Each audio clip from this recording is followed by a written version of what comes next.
As of late, I've been going through a lot of news for me and a lot of revisiting feelings that I haven't felt in a long time.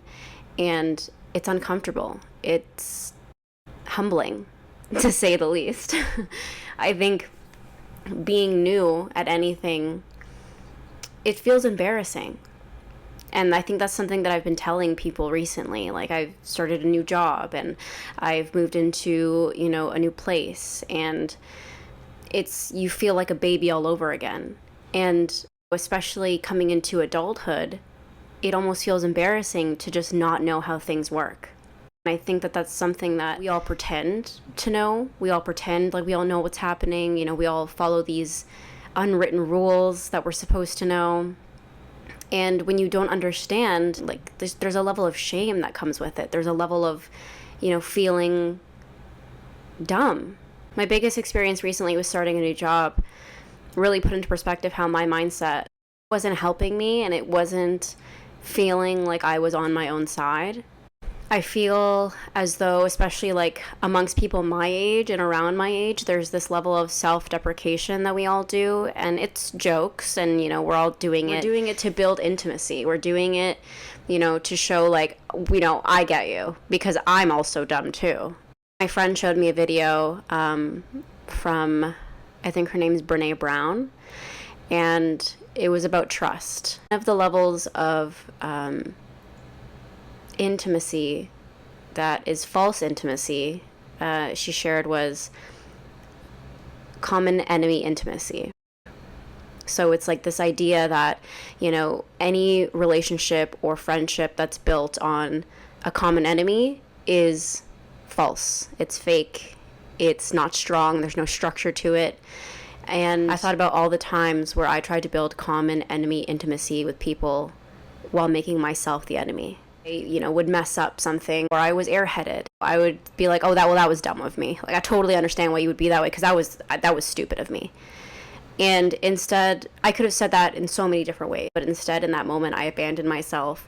I went to self-deprecation, and I tried to build camaraderie with that person against myself, in order to show them, I see your perception of. This is the thing. For self-preservation, we try and anticipate what the other person is going to perceive us as, or how people will perceive us. So then we can just already feel that feeling of negativity that we think they're going to, think of us.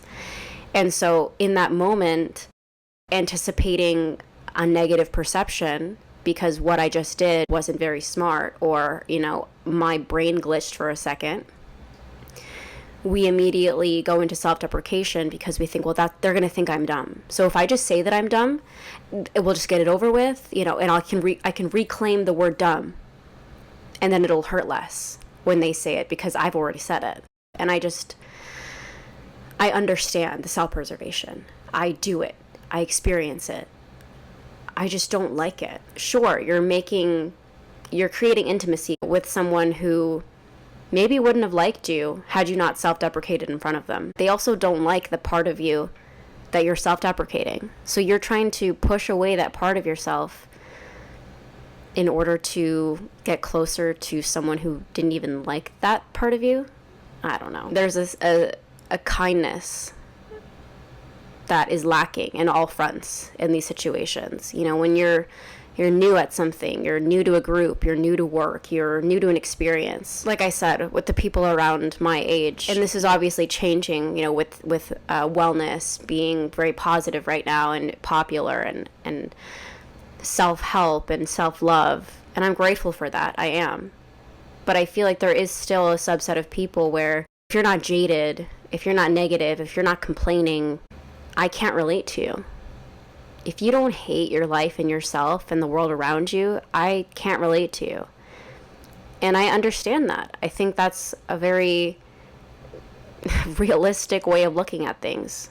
At the same time, does it feel good at the end of the day? No. So that's where the kind of like patience that you're looking for from people, or the kindness that you're looking for, it doesn't necessarily live within themselves. It really is something that we have to cultivate internally. Nobody knows what they're doing. And to try and make someone feel stupid for not knowing shows more about them. It shows more about how patient they are with themselves. It shows more about how kind they are when they're trying something new. When people used to say how people treat others is how they treat themselves, I was like, yeah, okay, I can kind of see that.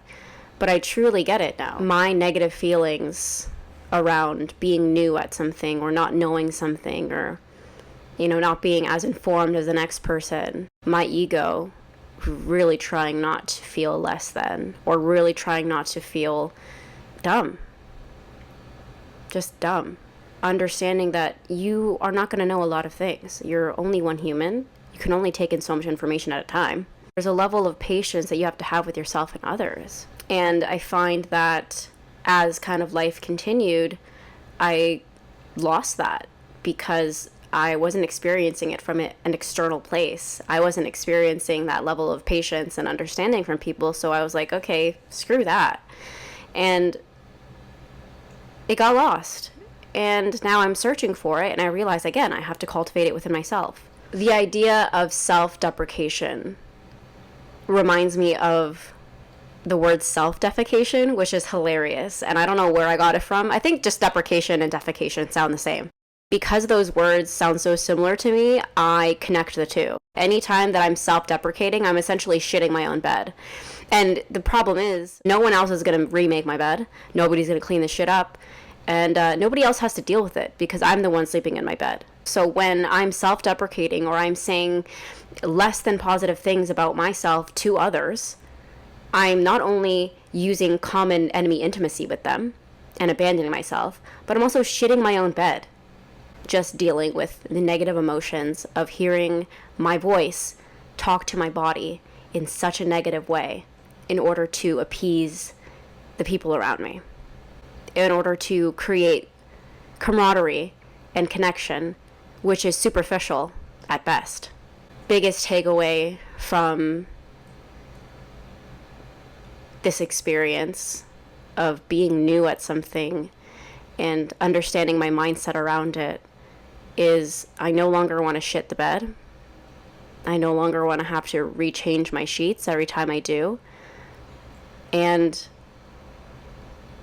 I want to have a loyalty to myself and a patience and understanding that I'm going to continuously be a novice at things. I'm going to continuously mess up. I'm going to get better.